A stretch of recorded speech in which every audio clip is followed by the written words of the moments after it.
tudo bem com você? Preparado para mais uma aula? Hoje nós continuamos com esse tema qualidade de vida. Gostei muito de ter discutido esse tema com vocês e a gente vai ampliar um pouco mais sobre esse assunto. Quando a gente fala em qualidade de vida, na aula passada nós discutimos a importância da felicidade no nosso dia a dia, né? Na nossa vida, e o que nós fazemos para que isso aconteça. Hoje nós vamos ver realmente o conceito da qualidade de vida. Esse conceito de qualidade de vida foi sendo modificado ao longo da história. O termo foi usado pela primeira vez em 1920 em uma publicação norte-americana sobre o bem-estar e economia. Na época, atrelou-se o termo ao suporte que o governo deveria dar às classes sociais desfavorecidas. Ele ressurgiu na década de 60, novamente nos Estados Unidos, sendo atrelada à aquisição de bens, como, por exemplo, a casa própria, como carro e outros bens, além do salário fixo, tá? Então, tudo isso está relacionado, esses outros bens, com a qualidade de vida. A partir daí, o conceito vem sendo aplicado para incluir também questões sociais, como, por exemplo, a educação, saúde e lazer. Então, quando a gente fala em qualidade de vida, a gente tem que pensar também nesses outros fatores. Mas o conceito de qualidade de vida é muito subjetivo, variando de pessoa para pessoa, como nós discutimos na aula passada. Assim, nas últimas décadas, têm sido inseridas visões mais subjetivas, como, por exemplo, a satisfação pessoal, o sentimento de realização e de felicidade. Segundo a publicação de 2012 do Ministério da Saúde, de acordo com a Organização Mundial de Saúde, qualidade de vida é a percepção do indivíduo de sua inserção na vida, no contexto da cultura e de sistemas de valores nos quais ele vive em relação aos seus objetivos, expectativas, padrões e preocupações. Então, tudo isso está relacionado com o conceito. O conceito de qualidade de vida engloba, então, questões objetivas, quanto também subjetivas. Entre os aspectos subjetivos, nós temos o bem-estar espiritual, físico, mental, psicológico e emocional, além do pertencimento social e a participação em diferentes grupos sociais, como a família, amigos, trabalho, entre outros. Já os objetivos abarcam a saúde, a educação, a moradia, saneamento básico e outras circunstâncias da vida. Então, aferindo a qualidade de vida, nós podemos pensar o seguinte: quando o conceito de qualidade de vida está ligado somente a questões objetivas, a sua medição era relativamente fácil, sendo feita através da determinação do Índice de Desenvolvimento Humano, ou o IDH. Nós já falamos sobre isso quando nós discutimos lá em aulas anteriores. Eu lembro que eu falei com vocês a respeito desse índice e nós fizemos algumas questões a respeito dele. O IDH foi criado pela Organização das Nações Unidas, a ONU, no início dos anos 90, para classificar os países em 3 níveis: o desenvolvido, o em desenvolvimento e o subdesenvolvido. Então, esses 3 níveis de países em relação ao desenvolvimento foi criado na década de 90 para ver essa classificação. O valor do IDH, ele varia entre 0 e 1, é um número decimal que nós já estudamos. Países com IDH maior ou igual a 0,8 são considerados desenvolvidos. Em desenvolvimento, o IDH fica entre 0,5 e 0,79. E subdesenvolvido, se o IDH ficar abaixo de 0,49. Então, se for um número, um índice de desenvolvimento humano menor que isso, de 0,49, é um país que está em subdesenvolvimento. Aqui eu trouxe para vocês um mapa que mostra quais são os países que têm o IDH muito alto, que são esses que estão em praticamente um roxo, um azul bem escuro. Depois tem o IDH alto e o em desenvolvimento, e o subdesenvolvido são esses que são em azul bem clarinho, tá? Então tem aqui países da África que são com o IDH bem baixo, que a gente pode notar, tá? Que são subdesenvolvidos. Entre outros, tá? Outros países também. Agora, em seu cálculo são considerados os dados sobre a expectativa de vida ao nascer, a educação e o produto interno bruto per capita. A expectativa de vida está relacionada às condições de saúde da população. A educação considera a taxa de alfabetização dos adultos e a taxa de matrícula na educação básica e no ensino superior. Então, são considerados todos os níveis da educação para se construir esse índice. Já a renda ela é medida pelo poder de compra da população. Com a inclusão dos aspectos subjetivos no conceito de qualidade de vida, o IDH deixou de ser adequado para determiná-la por considerar apenas aspectos objetivos. Então, o Índice de Desenvolvimento Humano, ele foi modificado, né? O seu cálculo foi modificado, porque antes era considerado apenas aspectos objetivos, questão da fome, da educação, da saúde. Então, era considerado apenas isso para se classificar a qualidade de vida e medir esse índice. Hoje, ele foi modificado por quê? Porque foi verificado que não é apenas a saúde, o bem-estar, que se considera a questão da alimentação, que se considera uma qualidade de vida boa. Hoje, considera-se muito também o lado psicológico, as questões ligadas à emoção. Então, em 2010, o Programa das Nações Unidas para o Desenvolvimento, o PNUD, ampliou o IDH, definindo o Índice de Valores Humanos, ou IVH, que aborda também a felicidade das pessoas como fator de bem-estar, além dos aspectos considerados no IDH. Então, agora a gente fala o quê? Índice de Valores Humanos, e não apenas IDH. Assim, o IVH, o Índice de Valores Humanos, reflete as expectativas, os sonhos, as percepções, as aspirações da sociedade relacionadas à educação, à saúde, ao trabalho, funcionando como uma bússola na definição e no acompanhamento de políticas públicas.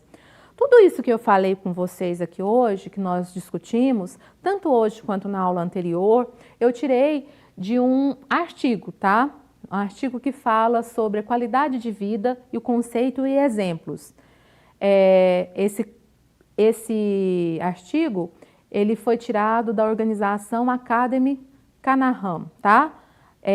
Fala justamente sobre conceitos que são estudados no 7º ano, por isso que eu utilizei esse artigo.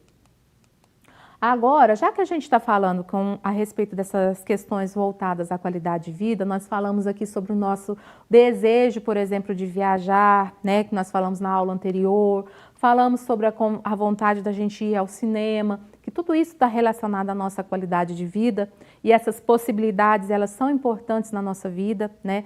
Ter momentos de lazer é importante a gente ter. Então, nós utilizamos isso em matemática quando nós falamos de plano cartesiano. E hoje esse é um dos assuntos que nós vamos discutir. Plano cartesiano. Por exemplo, quando eu falo assim, eu quero viajar, imaginemos que vamos fazer uma excursão para Salvador, Bahia. Aonde fica localizado no mapa esse lugar, essa cidade, né, esse estado, Bahia, Salvador, Bahia. Aonde que ele está localizado aqui no mapa? Para você ver quais são as coordenadas de Salvador, você vai fazer o seguinte, você vai sair do ponto I, lá embaixo, e vai encontrar lá em cima, vai subir até o 6. Quando você faz isso, os dois pontos, os dois segmentos se encontram em Salvador, tá certo? Então, nós saímos de baixo aqui do I, subimos até o nível 6, para encontrar aquela coordenada. Quais são as coordenadas, então, de Salvador?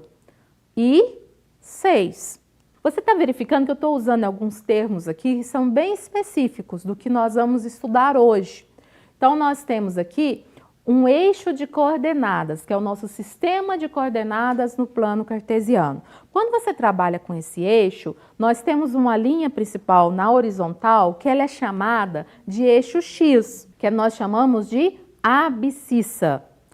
O eixo na vertical, ela é chamada de eixo Y, ou ordenada. Então, nós temos aqui, quando nós passamos esse eixo X e eixo Y, nós dividimos esse plano em 4 lugares, 4 ambientes diferentes. Nós chamamos de quadrantes. Nós temos o primeiro quadrante, segundo quadrante, terceiro quadrante e quarto quadrante, no sentido anti-horário que é feito esse movimento, tá? Essa classificação. Então, nós temos aqui as coordenadas, elas são feitas de eixo X e eixo Y. Então, nós temos a origem, que é no ponto 0, que é o ponto 0, 0. Então, por exemplo, o ponto A, 8,4, ou seja, o eixo X vale 8, o eixo Y vale 4. Então, o X aqui é o 8 e o Y é o 4. Então, o 8 positivo e o 4 também positivo. Então, o primeiro quadrante ele é todo feito de números positivos. Então, se eu tenho o ponto A, onde que é a localização dele? Eu vou pegar o 8 e vou subir até o 4. Então, ele vai se encontrar nesse ponto A. Agora, se eu falo assim, o ponto B, menos 6,2, eu tenho aqui o 6, ele é negativo, eu tenho a abscissa menos 6 e a ordenada o 2, que é positivo. Então, o X vale menos 6 e vou subir até o 2. Então, ele vai se encontrar ali no ponto B. Outro exemplo, o ponto C, 10, menos 10 e menos 4. Então, ele é negativo para o X e negativo para o Y. E um outro ponto, o ponto D, 4 e menos 6. Então, nós temos aqui o 4 é positivo e o menos 6 é negativo. Menos 4,0. Note que o ponto E ele está sobre o eixo X, tá? Então, o valor de Y aqui, ele vale 0. Então, menos 4 no X e 0 no Y. A mesma coisa a gente pode falar no F. Nós temos o ponto F, 0 e 6. No F, a abscissa vale 0 e a ordenada vale 6. Então, nós vimos aqui vários exemplos de pontos. Essas construções, à medida que você vai mexendo, vai ficando mais fácil. Alguns professores sugerem para que os alunos comprem o papel quadriculado. Vai do seu gosto. Se você comprar o papel quadriculado para fazer as construções, fica mais fácil. Mas se você fizer com régua, construindo passo a passo as graduações do plano cartesiano, também é possível, tá? Eu vou fazer com vocês agora a construção do exercício que fala o seguinte: construa o plano cartesiano e marque os seguintes pontos: P, Q, R e S. A seguir, associe esses pontos com os vértices de um polígono, trace os segmentos QR, RS e SP e obtenha o quadrilátero PQRS. Essa questão ela tem vários passos, tá? Eu vou fazer com vocês. Para começar, você tem que construir o plano cartesiano. Aqui é diferente porque eu não tenho o quadriculado, as demarcações já feitas. Então, nós vamos fazer o passo a passo. Acompanhe aqui. Nós temos o seguinte, eu fiz aqui o eixo X e o eixo Y. Para fazer as graduações, você vai prestar atenção no seguinte: você vai pegar a sua régua e vai definir se é de 0,5 em 0,5, se é de 1 em 1 centímetro. Mas o importante é que a distância entre os números seja a mesma, que tenha a mesma graduação, tanto no eixo X quanto no eixo Y. Então, eu vou fazer aqui uma distância definida assim, tá? Então, eu vou colocar, só para minha orientação, a distância dos números. Então, aqui tem o 0, 1, 2, 3, 4, 5, 6, 7. Pode continuar, tanto que você quiser. Para o outro lado, para cima, eu tenho 1, 2, 3, 4. Deixa eu tirar esse Y, pôr ele para cá. 5.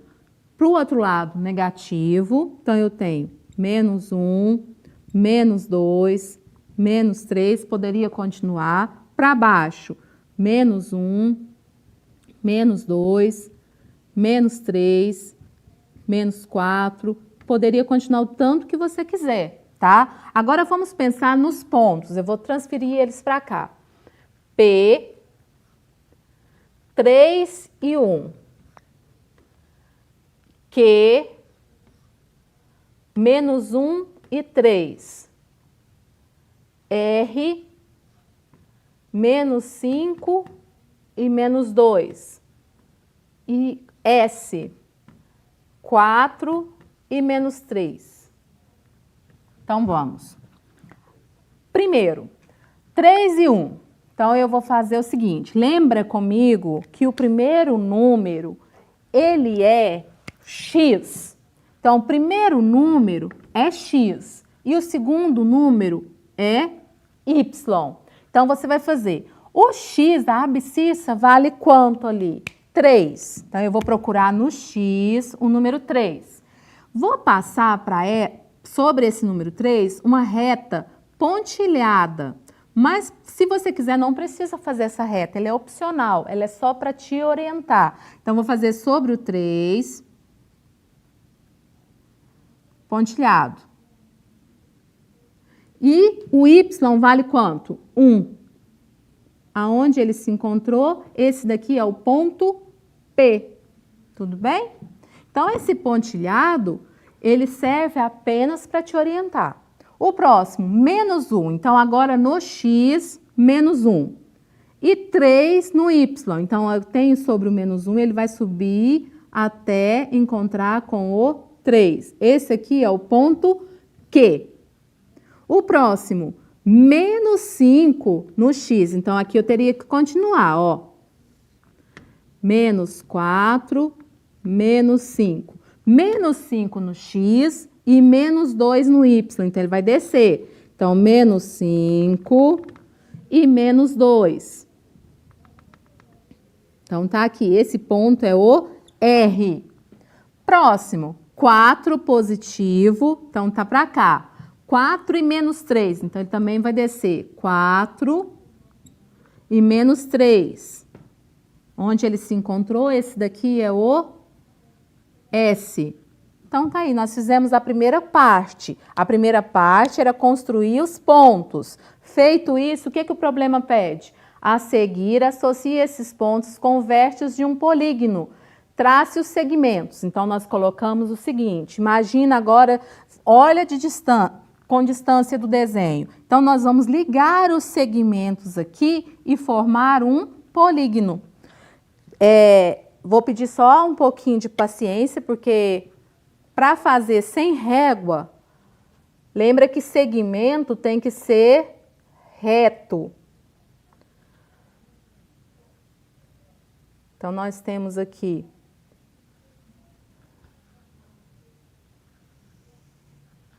ó, 4 segmentos, então formou um quadrilátero. Quadrilátero P, Q, R e S. Então, nós temos aqui, eu fiz com você para ficar mais certinho, P, o Q, o R, o S. Então, tem os pontos, agora a gente liga os segmentos, tá? Igual nós fizemos ali no quadro, só que com animação. Agora, nós vamos fazer algumas construções no plano cartesiano, só que nós vamos utilizar o GeoGebra. Vocês vão ver que fica muito simples fazer esse tipo de construção utilizando o GeoGebra. Para fazer isso, você pode baixar o link, tá? Do geogebra.org, ou você pode apontar seu celular aqui para o QR Code e fazer também a mesma coisa, achar o mesmo link. Esse QR Code vai te direcionar para esse mesmo link que está aqui. Esses dois, na verdade, essa opção é para computador, tem diferença. A opção para computador ela é um pouquinho diferente da opção para tablet ou para celular. A diferença é apenas na configuração, tá? As opções de ferramentas são as mesmas ferramentas que você tem para o computador, você tem para o tablet ou para o celular. Muda um pouquinho só na interface, na forma como você vai buscar essas ferramentas.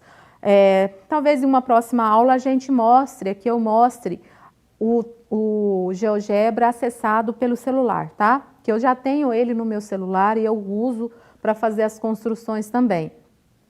Então, vamos fazer agora, acompanha comigo aqui, a construção que nós vamos fazer utilizando o computador, tá bom? Usando o GeoGebra. Vamos começar a fazer alguma coisa aqui no GeoGebra. Para início, nós temos, eu vou vir aqui em opções. Dentro de opções, nós temos o tamanho da fonte. Nós vamos ampliar esse tamanho da fonte aqui, tá? Só para a gente visualizar um pouquinho maior mesmo que em relação à tela. E nós vamos criar alguns pontos. Eu vou começar com um ponto A, que eu vou colocar aqui nas coordenadas 1 e 1, abscissa 1 e ordenada 1. Depois eu vou criar outro ponto B, 2 e 1. E um terceiro ponto C, 2 e 2, tá? Então tá beleza, aqui nessa janela de álgebra, se vocês observarem, aparecem os pontos com as coordenadas, tá? Então nós temos, eu vou criar sobre esses pontos um polígono. Então eu vou criar um polígono aqui, A, B, C, D e retorna em A, tá bom? Para ele fechar o polígono. Como nós estamos estudando reflexão, nós podemos fazer a reflexão desse triângulo com relação ao eixo X, aqui, ó, porque que nós já temos o plano cartesiano com o eixo X e o eixo Y. Então, eu posso fazer uma reflexão com relação ao eixo X, com relação ao eixo Y. Só que nós vamos fazer o seguinte, nós vamos multiplicar todos os vértices desse triângulo por um valor. Nós vamos começar multiplicando por menos 1. Então, eu vou pegar, vou vir aqui, ó, em texto, só para a gente visualizar o que eu vou fazer. Então, nós temos o ponto A. O ponto A, ele tem as seguintes coordenadas, 1 e 1, certo? Eu vou multiplicar esse número por menos 1. Quando eu multiplico ele por menos 1, nós vamos multiplicar cada coordenada, o x e o y por menos 1. Então, eu vou multiplicar a abscissa, eu vou ter um novo ponto que eu vou chamar de A'. Eu vou chamar 1 vezes menos 1 vai dar quanto? Menos 1. E o outro, 1 vezes menos 1 vai dar quanto também? Menos 1. Então, nós vamos ter um novo ponto, que nós chamamos de A', com as coordenadas menos 1 e menos 1. Então, eu vou cancelar isso daqui só para a gente saber aonde que vai estar esse novo ponto quando nós multiplicamos ele por menos 1. Então, tá aqui. Esse ponto D, ele é reflexo de quem? Do ponto A, quando eu multiplico por menos 1. A mesma coisa agora nós vamos fazer com o ponto B. Então, eu vou vir aqui, o ponto B, vou usar o nosso texto novamente, só para nos orientar. O nosso ponto B, ele tem as seguintes coordenadas, 2 e 1, certo? Então, eu vou multiplicar esses valores por menos 1. Quando eu multiplico esses valores por menos 1, eu vou obter um novo ponto. Eu vou ter um novo ponto que ele chama de B, nós vamos chamar ele de B', que ele vai ter quais coordenadas? 2 vezes menos 1 vai ser menos 2. E o outro, 1 vezes menos 1 vai ser menos 1. Então, nosso novo ponto, que a gente chamou de B', ele vai ser aqui, na verdade, quanto? Menos 2 está aqui e menos 1. Então, ele vai estar menos 2 e menos 1 nessa posição. Então, a gente vai cancelar aqui. Vou construir um ponto menos 2 e menos 1 aqui. Beleza. O último ponto agora. Qual? O C. Qual é o C? O C, ele tem quais coordenadas? O C tem coordenadas C, 2 e 2, abscissa 2, ordenada 2. Então, nós vamos multiplicar por menos 1. Então, nós vamos ter qual ponto que nós estamos chamando? C', que nós vamos ter aqui. 2 vezes menos 1, vamos ter o quê? Menos 2, certo? E, novamente, 2 vezes menos 1, menos 2. Então, qual será o nosso novo ponto? Menos 2 e menos 2. Vou cancelar. Então, nós vamos criar o ponto menos 2 e menos 2, nesse exato lugar. Então, quando você fechar esse polígono aqui, formado pelos vértices D, E e F, ele vai ser o resultado da multiplicação desse primeiro polígono nosso por menos 1. Nós multiplicamos cada vértice desse triângulo por menos 1. Então, outra forma de você fazer isso é você vai vir aqui nesse homotetia e criar um triângulo que será simétrico a ele quando você multiplica a razão por menos 1. Para fazer isso, nós inicialmente vamos criar um ponto aqui, um ponto que nós vamos chamar de G. Eu vou arrastar esse ponto, vou mover ele e vou colocar ele na origem, tudo bem? Agora, nós vamos vir aqui, nessa ferramenta homotetia, nós vamos clicar no objeto que a gente quer replicar, no caso é o triângulo, vou clicar no ponto de origem e o fator, ele quer saber por quanto que nós vamos multiplicar isso. Nós multiplicamos por quanto? Por menos 1. Então, nós vamos ter o quê? Olha lá, ele cria. Aqui sim está esse triângulo que nós fizemos primeiro, passo a passo, multiplicando cada vértice por menos 1. Depois nós fizemos pelo processo da homotetia. Aí ele já cria por uma razão. Usando esse processo também da homotetia, nós podemos multiplicar por um outro valor qualquer. Então, por exemplo, eu vou clicar no objeto, vou clicar no ponto de origem e vou multiplicar, por exemplo, por 2. Então, ele vai criar agora um triângulo que é 2 vezes maior que esse original. Olha lá. Então, nós temos um triângulo 2 vezes maior. Se você pegar um ponto qualquer aqui, vamos pegar um ponto C. Esse ponto C, originalmente, ele era o quê? 2 e 2. Se eu multipliquei por 2, o novo ponto C agora é quanto? Se você acompanhar aqui o C', é 4 e 4 na janela de álgebra. Então, você multiplicou cada coordenada, né, cada elemento da coordenada, a ordenada e a abscissa, por 2, obtendo o ponto C'. Agora, nós vamos fazer o seguinte, nós vamos ver agora a reflexão em relação ao eixo Y e a reflexão em relação ao eixo X. Para fazer isso, nós vamos vir aqui nessa mesma ferramenta, reflexão em relação a uma reta. Então, tá aqui nessa primeira opção. Vou marcar ela, vou pegar o nosso objeto de origem, nosso primeiro triângulo, clico sobre ele, clico sobre a reta, que eu quero a reflexão. Automaticamente ele cria aqui o objeto que é reflexo em relação ao eixo Y.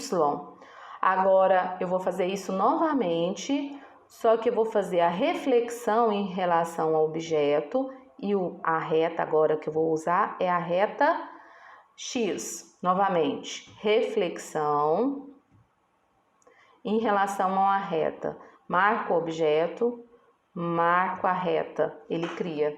Então, esse novo triângulo que nós temos aqui, ele é reflexo do nosso triângulo original com relação ao eixo X, tá certo?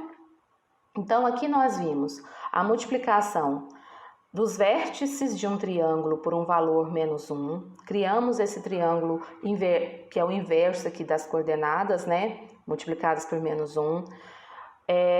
Fizemos também pelo processo da homotetia, multiplicando um fator por menos 1. E fizemos o reflexo em relação a uma reta. Então, nós fizemos com relação à reta Y e com relação à reta X. Tá ok? Então, é isso, pessoal. Nós vimos aqui as coordenadas, falamos um pouquinho sobre simetria, multiplicamos as coordenadas de cada vértice por um número, por exemplo, por menos 1, depois nós multiplicamos também por 3. Então, fizemos vários exemplos, tá? Espero que vocês tenham gostado. Não esqueçam que tem atividades lá no portal e boa semana, até a próxima aula.